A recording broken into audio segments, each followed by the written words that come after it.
Jujutsu Kaisen começa deixando algo muito claro desde o primeiro episódio. Esse não é um mundo injusto por acaso. Ele é injusto porque é humano. As maldições não surgem como uma força externa, alienígena ou demoníaca no sentido clássico. Elas nascem do cotidiano, do medo acumulado, do rancor não resolvido, da raiva engolida e da frustração constante. O anime constrói a ideia de que o próprio ato de existir em sociedade já gera algo tóxico o suficiente para se materializar. E é nesse cenário que Yuji Itadori é apresentado, não como um escolhido, não como alguém especial dentro daquele universo, mas como um garoto absurdamente normal. Ele não quer mudar o mundo, ele não quer ser forte, ele não tem um sonho grandioso. O Yuji só quer viver de forma correta e principalmente não morrer sozinho. E esse detalhe parece pequeno no começo, mas se transforma meio que no eixo moral de todo o anime. A relação dele com o avô não ocupa muito tempo de tela, mas é cirúrgica. O anime não precisa de longos discursos para justificar quem Yuji é. A fala final do avô funciona como uma sentença que condena Yuji a uma vida de sofrimento moral. Ajude as pessoas e não morra sozinho. Em um mundo como o de Jujutsu Kaisen, seguir esse conselho é quase uma maldição por si só. Quando o Yuji entra em contato com o universo das maldições, isso acontece de forma desorganizada, caótica e nada heróica. Não existe treinamento prévio, não existe escolha consciente. Ele se envolve porque alguém precisava fazer algo naquele momento, e essa falta de glamour define o tom da obra. O dedo do Sukuna não representa apenas poder, ele representa uma decisão irreversível. Yuji não ganha algo ao engolir aquele dedo, ele perde.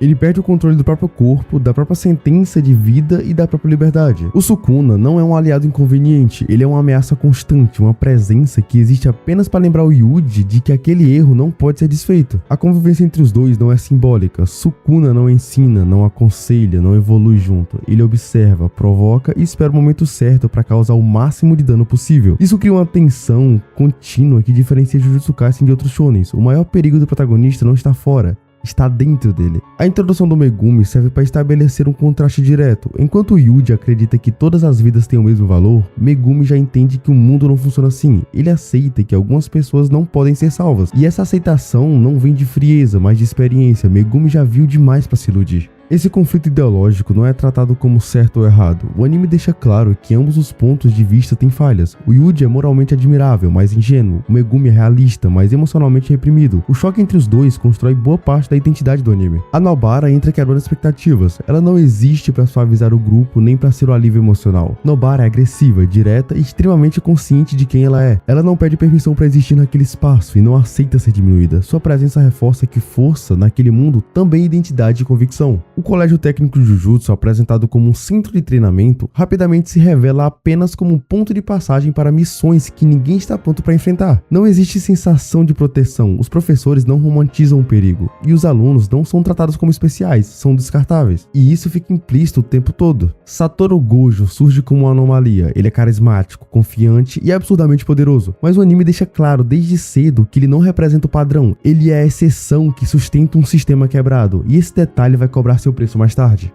E essa primeira fase da história constrói algo essencial. Jujutsu Kaisen não é sobre vencer o mal, é sobre sobreviver em um mundo que já começou perdido. Cada personagem entra nessa história não para mudar tudo, mas para tentar não se perder completamente no processo. Com o trio principal estabelecido, Jujutsu Kaisen começa a expandir seu mundo e principalmente a testar os limites dos seus personagens. O anime deixa claro que não basta ter força física ou talento. Nesse universo, o maior desafio é continuar funcional depois de perceber como tudo é frágil. O arco do centro de detenção é o primeiro grande choque de realidade. Até então, o Yuji vinha se adaptando relativamente bem ao mundo Jujutsu, ainda carregando aquela esperança quase infantil de que, com esforço e boa vontade, tudo poderia ser resolvido. E essa missão destrói essa ideia de forma brutal. Eles entram despreparados, enfrentam uma maldição de nível especial e percebem tarde demais que o sistema falhou com eles. A morte temporária do Yuji é um ponto de virada narrativo. Não é apenas um momento de choque, é o anime deixando claro que ninguém está protegido por ser protagonista. O acordo com Sukuna é desesperador, perigoso e cheio de consequências futuras. O Yuji não sai dessa experiência mais confiante, ele sai mais consciente do quão pequeno é. Enquanto isso, o Megumi enfrenta seus próprios conflitos internos. Sua técnica das sombras é poderosa, mas seu maior bloqueio é psicológico. Ele se recusa a ir além porque, no fundo, não acredita que sua vida vale o sacrifício máximo. Essa mentalidade começa a ruir quando ele percebe que naquele mundo hesitar é praticamente escolher morrer. O torneio entre as escolas funciona como uma falsa sensação de normalidade. Por alguns episódios, parece que Jujutsu Kaisen vai seguir um caminho mais tradicional, rivalidades, treinos, confrontos controlados, mas essa ilusão é quebrada rapidamente quando as maldições dos usuários amaldiçoados invadem o evento. A violência deixa de ser treinamento e vira sobrevivência.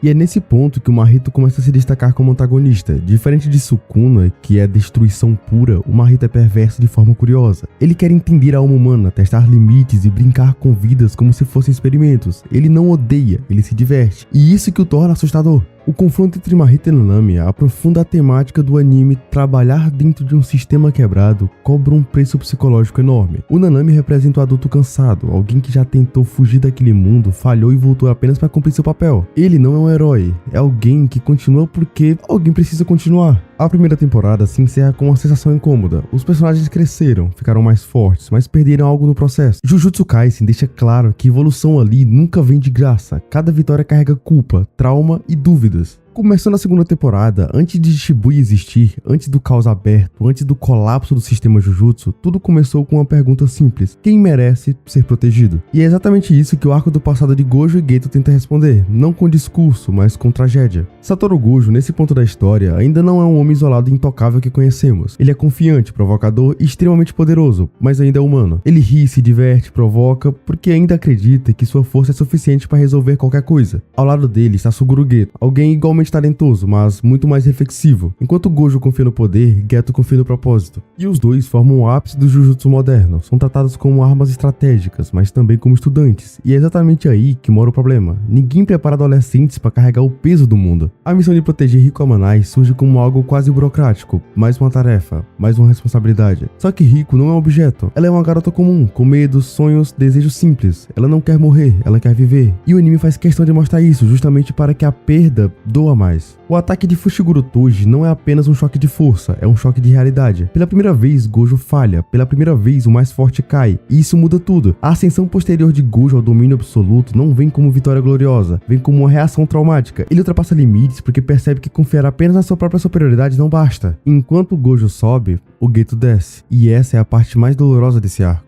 O Geto começa a questionar tudo, cada missão, cada morte de feiticeiros para proteger civis que sequer sabem que estão sendo protegidos começa a correr sua visão de mundo. Ele não enlouquece de uma vez, ele se cansa, e esse cansaço é muito mais assustador do que ódio.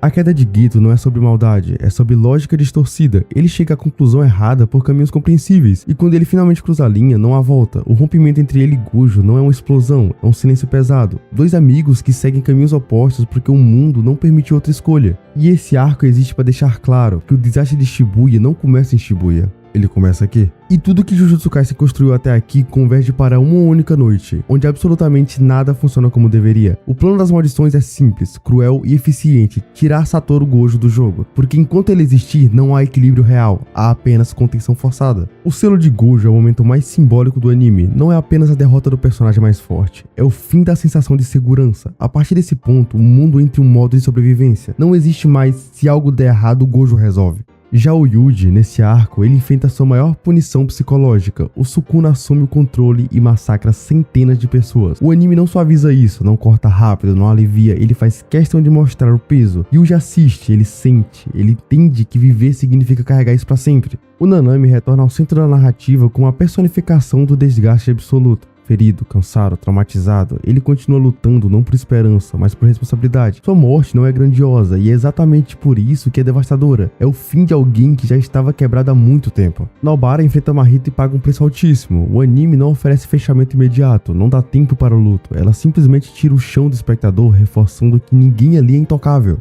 Megumi, por sua vez, começa a atravessar um limite perigoso. Suas decisões passam a ser menos sobre sobrevivência e mais sobre sacrifício. Ele avança sabendo que está se perdendo, mas não vê alternativa. O arco de Shibuya termina sem catarse. Não há vitória, não há justiça. O que sobra é um mundo fragmentado, personagens traumatizados e um sistema que finalmente mostra que sempre esteve à beira do colapso. Jujutsu Kaisen encerra essas duas temporadas deixando claro: a história não é sobre derrotar o mal, mas sobre o custo de continuar lutando quando tudo já foi perdido. Bom, esse foi o vídeo de hoje, espero que vocês tenham gostado. Eu sou o Sempas, tenham um bom dia e até o próximo vídeo.